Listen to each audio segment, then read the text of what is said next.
Now, I don't know, Rachel, if you've had this, but Lauren, I bet you have.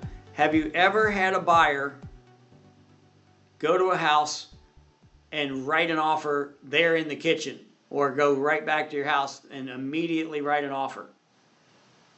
Yes. Yes. Have you, Rachel? Yes. Okay.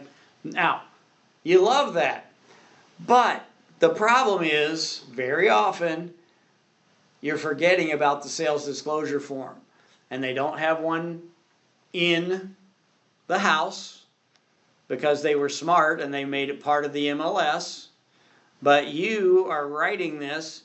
It's a drastic time in the market. You want to get your offer in. You want to get it accepted.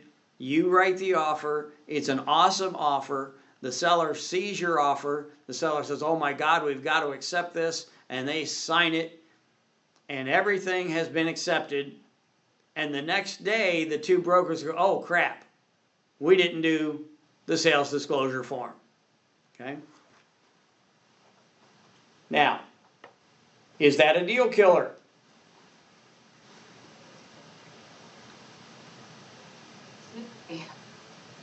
What'd you say? I said it could be, I guess. It could be, you guess. It's kind of a tacky way to ask that question. Okay, the fact that everything was signed and accepted before the form was given could be a deal killer. But everybody gets it together the next day. The seller gives the sales disclosure form to the buyer. It does not disclose a defect, and the buyer signs the form. Everything is cool. Okay? We've gotten the form, it's gotten signed. We didn't do it when we were supposed to, but we've done it in such a way that we're good now. Okay? So, the buyer and seller can, with respect to the sales disclosure form, can proceed to closing and know they don't have any problem with it. Okay? That's scenario number one. Scenario number two, and this is a two-part scenario number two. They do give the form too late, and it does show a defect.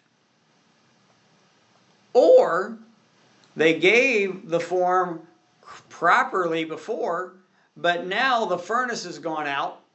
They don't have the money to fix the furnace, so they give an updated sales disclosure form that now says there's a defect. Okay, so either the first time they give the form shows a defect, or they give an updated form shows a defect. What can the buyers do?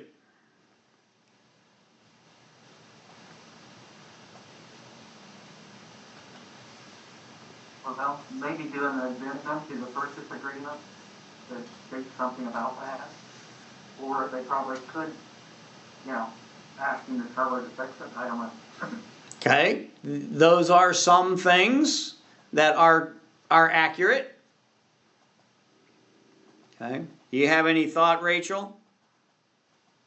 Can they get out of it then, because it's changing the contract without all parties agreeing or amending, signing off on it? I don't know, I guess. Okay, you both are giving me very good answers with an I don't know included. and that's not a very good answer. Here's what I wanted you to know. The buyer, now once they've gotten this updated form or the late form that has a defect, they have 2 business days to back out of the deal. 2 business days to back out of the deal. And if they want to back out, there's nothing the seller can do about it. They say, hey, we don't want a house without a furnace, we're out. Now, in those 2 days, do you think, kind of what you guys were saying, do you think they could go back to the seller and renegotiate a lower price or whatever? UPS. Yeah, they could. Absolutely. So, hey, there's no furnace. Knock $10,000 off the purchase price and we're golden. Perfectly fine. But 2 days they can't get anything decided, then the buyer can back out. If they wait 3 days, buyer's in the deal. Buyer's stuck. They can't come back later and say, well, you had this defect that you told us, but 7 days later we want out. Nope, can't do it. 2 business days. Okay. Where do you, how do you know that's 2 business days? I mean, is it kind of misunderstood or? It is in the Indiana license law regarding sales disclosure form. When we take a lunch break, I'll pull that up for you and show it to you. But it is flat out in the Indiana license law that says 2 business days and the buyer can back out.